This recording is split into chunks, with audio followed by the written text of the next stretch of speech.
Alright, what's up, y'all? Welcome back to my channel. So let's do 3 true homeless horror stories animated. So yeah, let's get straight into this video. There was a time when I ate with the dogs.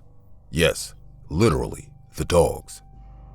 I lived in the streets after running away from abusive foster care. I was 14 years old with no one to call my own. There were days when I ate from the dumpster along with the stray dogs. I remember one time I spotted this big half-eaten burger. I was about to grab it when a stray dog attacked me. It tried to bite me, but I snatched the burger and ran for my life. Those years were the worst. So, it was a really cold night, and I could barely sleep on the park bench. I was trying my best to keep my body warm, but failing horribly. I only had one pair of jeans and a hoodie that was proving to be useless. I got up and started to walk to raise my body temperature. It was 2 a.m. in the morning, and the park was stranded. I preferred sleeping here than in those dingy alleys. Tough night, huh? I turned around and saw a skinny, average-height man standing behind me. I had no idea he was walking behind me until now. He seemed homeless, just like me. His clothes were in worse condition than mine. He was shaking. I looked around and said, "Let's start a fire." The man started to walk with me. We collected twigs and woods and stopped under a tree.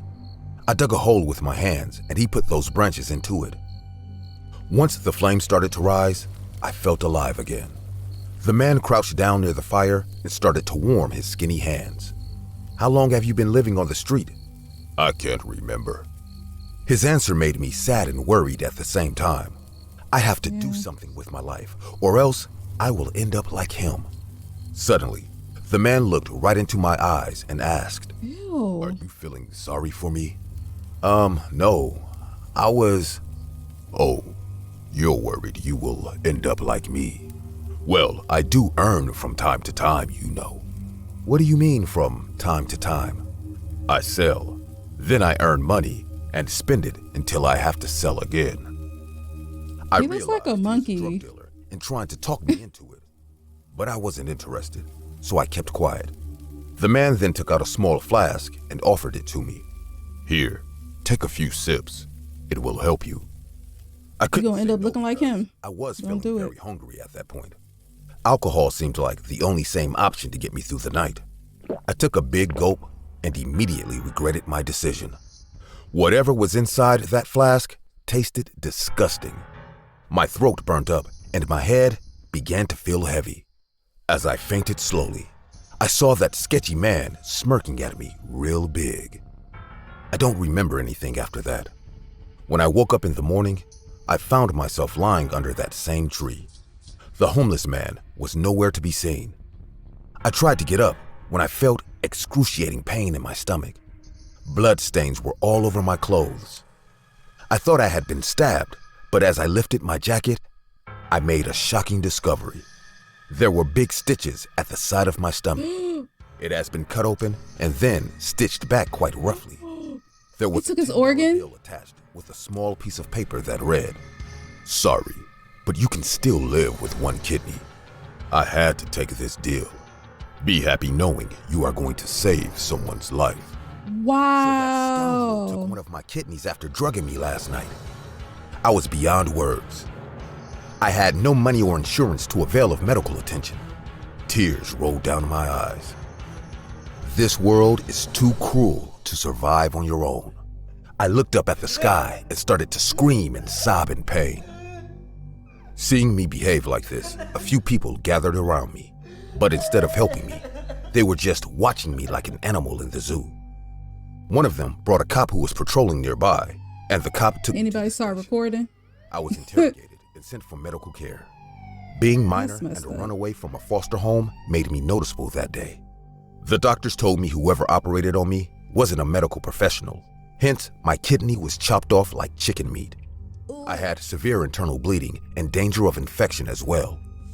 Even though I was traumatized, at least I had a bed to sleep in and food to eat during my stay in the hospital. When I got discharged from there, the cops decided to take me back to the same foster house. The night they dropped me off in that abusive environment, I escaped. again. Not to run away from the foster home, but rather to find that prick who ruined my life that night. My only mission was to find him kinda look like him. pay for his sins. I was pretty sure he drugged many young homeless kids and later sold their organs at cheap rates to sustain his pathetic life. I knew all the spots where homeless people lived during winter nights. After a tiresome search and hours of waiting, the opportunity finally arrived. I was peeing behind a bush one night when I heard a familiar voice. "It's hard to sleep here on cold nights like this, huh?" My heartbeat got faster. He is trapping his new target, but this time, I won't let him do that. I peeked behind the bush and saw a young boy similar to my age sitting next to that psycho skinny dude. But this time, his health seemed a bit better. He gained a couple of pounds. Probably feeding yourself from the money you got from selling my kidney.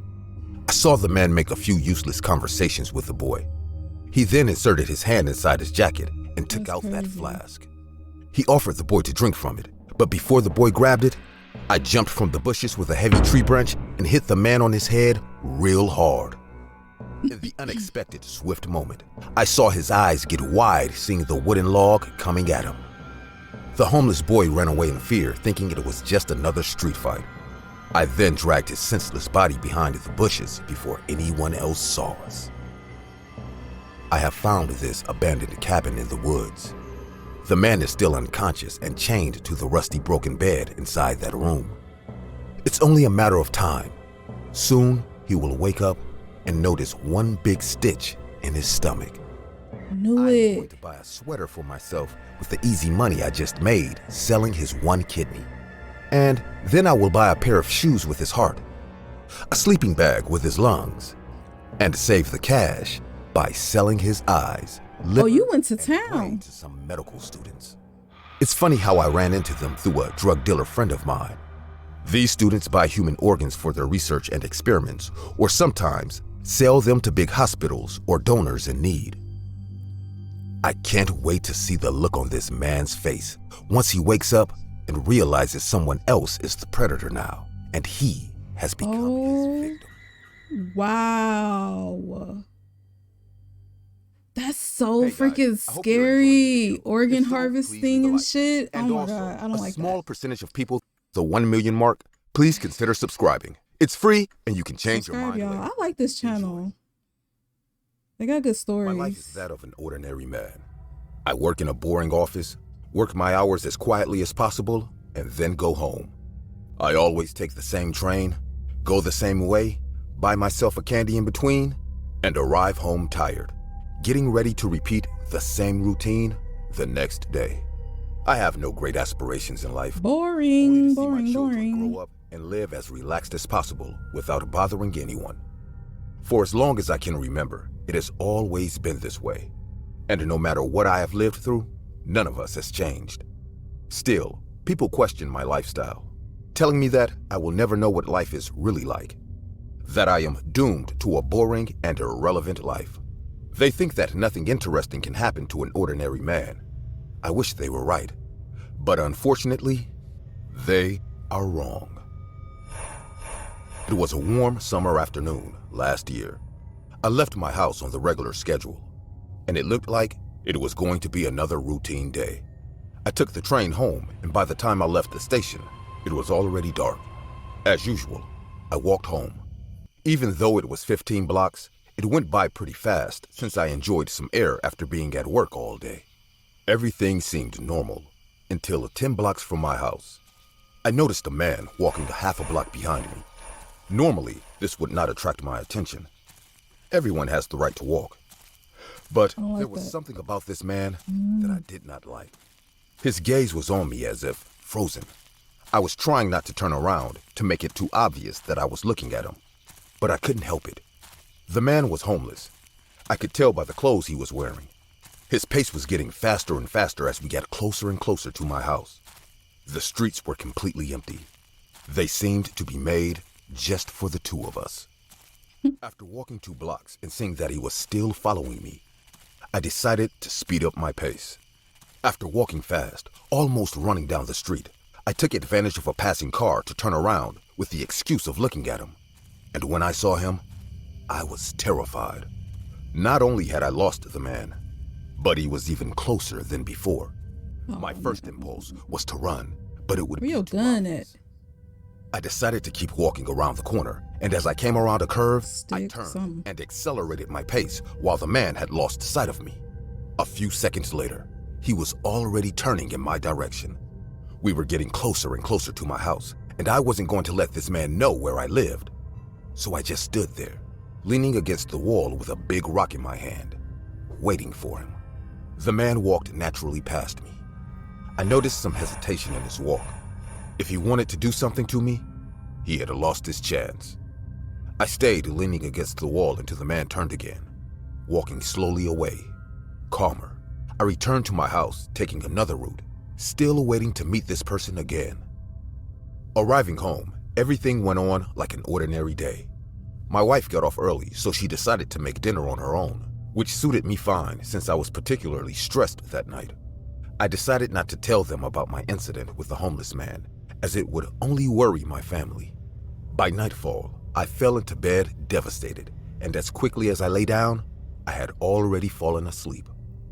I consider myself a very deep sleeper, so I rarely wake up in the wee hours of the morning. When I woke up, I didn't have time to check the time or try to continue sleeping, since I had cold metal resting on my neck. You move 1 centimeter and I'll slit your neck open like a fish. That raspy voice was not from anyone I knew. My eyes were still trying to adjust. What? Who are you? I answered, still confused and scared in a sleepy voice. When I realized what was happening, I remembered that face. That was the homeless man who had followed me a few blocks before arriving at my house. He probably followed me from behind without me seeing him, and he surely saw where my house was. I opened my eyes wide and froze, preventing this man from reacting in a bad way and stabbing me with the rusty knife that was caressing my throat. Now you are going to get up very slowly with me and give me all your money, he said carefully. As he spoke, his putrid breath almost made me vomit. His voice was trying to convey confidence, but he was clearly very hyped up. Those eyes were not normal. He had consumed some kind of drug before entering my house. This man was dangerous. Any false move, and I could end up dead.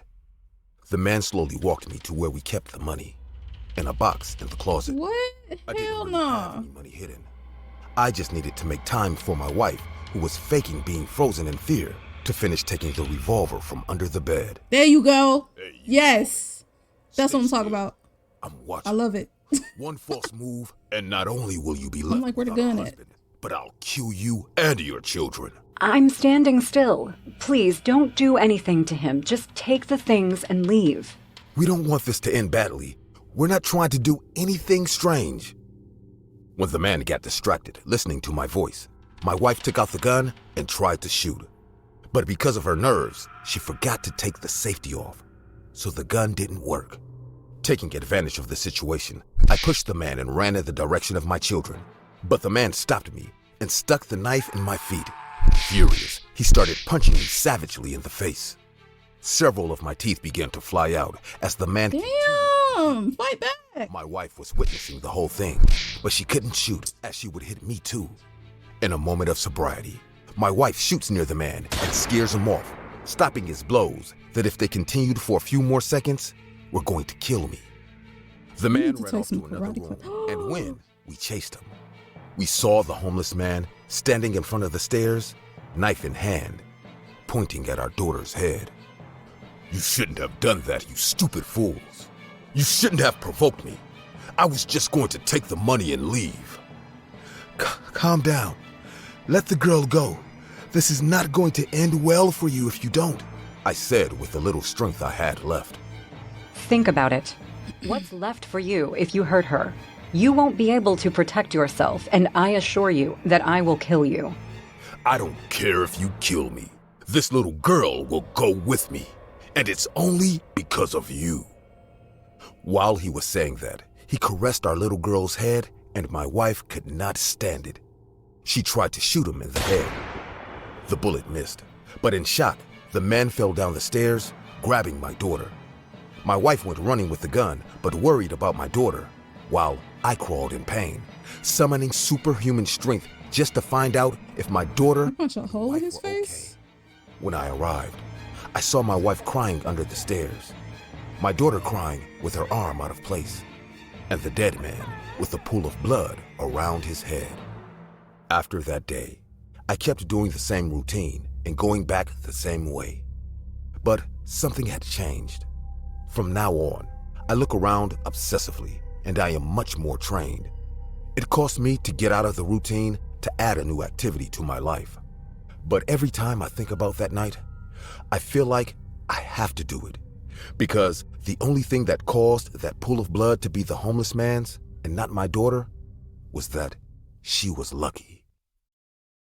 It looked like her At the whole beginning arm of was last winter, cut off. a series of financial problems led me to be homeless. That was a The lot. first days in that situation were the hardest, but even so, I managed to live for a while in those conditions until another problem arose: the cold.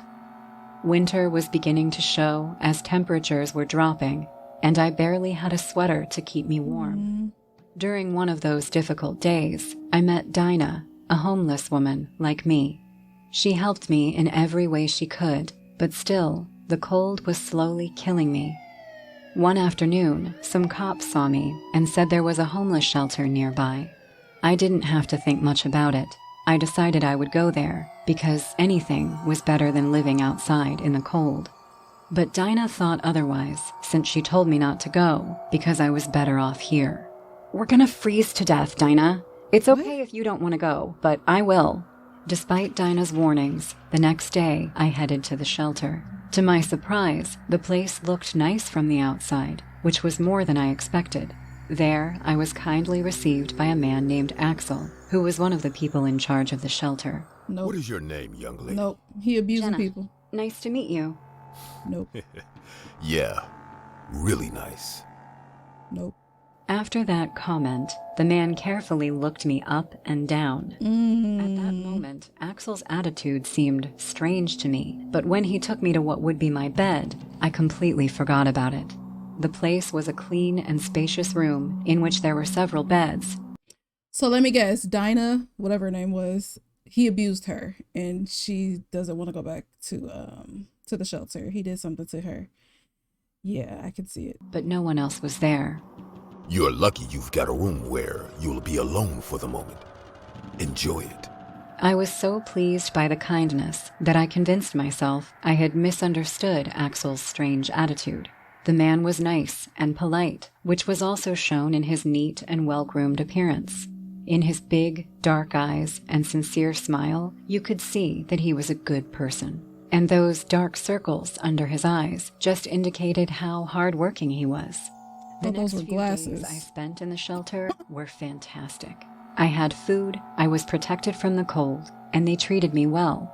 Besides, Axel would come up to me from time to time to see how I was doing. Ooh. I even had the opportunity to meet and talk with other homeless people, which made me feel understood and supported. But the more I talked to them, the more I realized that something strange was going on.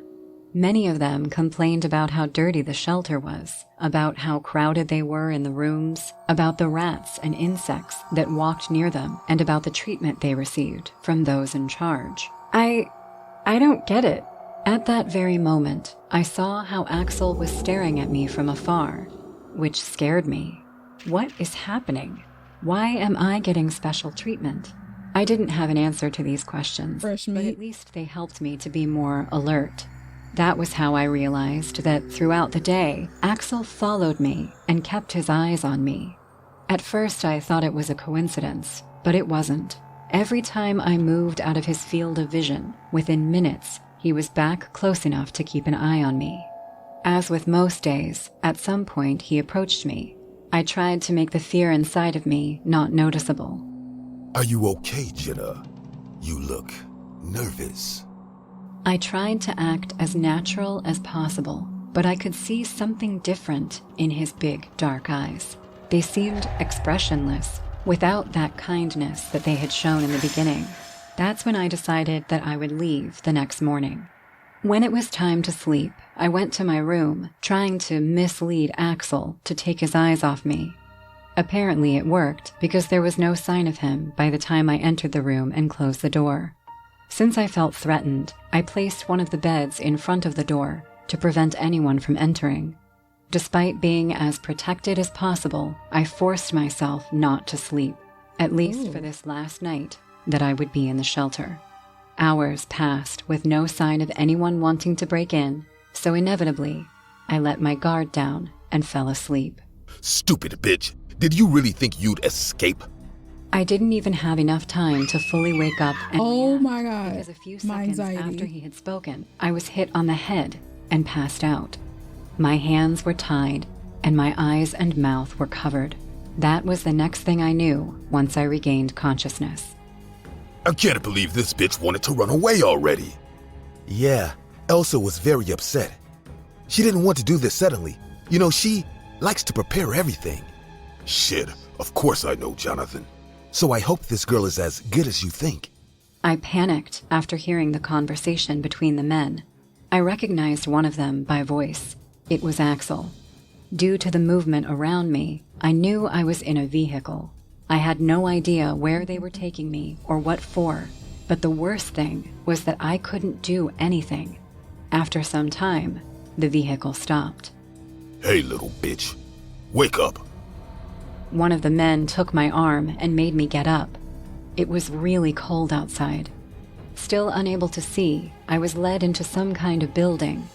Due to the voices, I could tell that there were several people inside. Axel, Jonathan, I hope it's worth bringing us all here at this hour. Definitely. Sacrifice? When the blindfold was removed, I could see a large group of people. Each of them looked well-dressed and groomed, but the thing they had the most in common was the way they saw me. It was like everyone wanted me in a sick way. It was clear in their eyes how much they wanted to possess me. She seems perfect. Ew. Bunch of freaks. The woman in front of me must have seen the fear on my face because she soon looked at me with concern. Oh, darling, don't be afraid. We're not going to do anything inappropriate to you. You see, Jenna, today you will be our food. Our food. What you mean about You that? must taste so good, darling. Vampires? Too good. I remained still. It couldn't be true, but it was. A group of sick people was planning to eat me. Don't worry, Animals? we will Ew. enjoy you a lot. Axel, take her to the room. Don't forget to take good care of her. This time, I definitely had to escape, so I started thinking about how to do it. I found the answer in those people. They looked very decent and had treated me with care, so I was sure that what they wanted was good food, without dents or dirt. That's why they had given me such special treatment at the shelter. Maybe my only chance was to stop looking so perfect. I can't wait to taste you. Your type, young, pretty, and healthy, are the ones who taste the best. I picked you well. She gonna poop on herself? Start throwing up? Come on. It's time, Jenna. When the man started to lean toward me, I struggled and pushed him as hard as I could. Then I went to the window, and with my two hands tied, I managed to open it. Suddenly, I was outside in the cold of night. I realized that I was on private property in the middle of the woods, so I started to follow the cement path to reach a highway. Unfortunately, before I made it, I began to hear how I was being persecuted, so I continued with my plan. I walked up to a tree and started hitting myself against it, even though it hurt a lot. Give it up. It's not a perfect meal anymore. I don't know when I passed out, but I did realize that the plan had worked. They had left me to die there. The next morning, some people found me unconscious and took me to the hospital, where the doctors told me it was a miracle that I had survived. When I told them what had happened, the police came. It seemed like a strange story to them, but they still decided to investigate. They informed me that there was no one named Axel in the shelter. That's really weird. Okay, so yeah, obviously they're cannibals, but why do the victims have to be perfect in order for them? Why do the victims have to be perfect in order for them to eat them? I don't know, those are some different types of cannibals. And then they all seem like they just reside in the dark. Like, I don't know, that was really weird. Like that last one, I guess. But yeah, that's gonna do it for this video. If you guys enjoyed, make sure to leave a like, comment, subscribe, and I will see y'all in my next reaction video.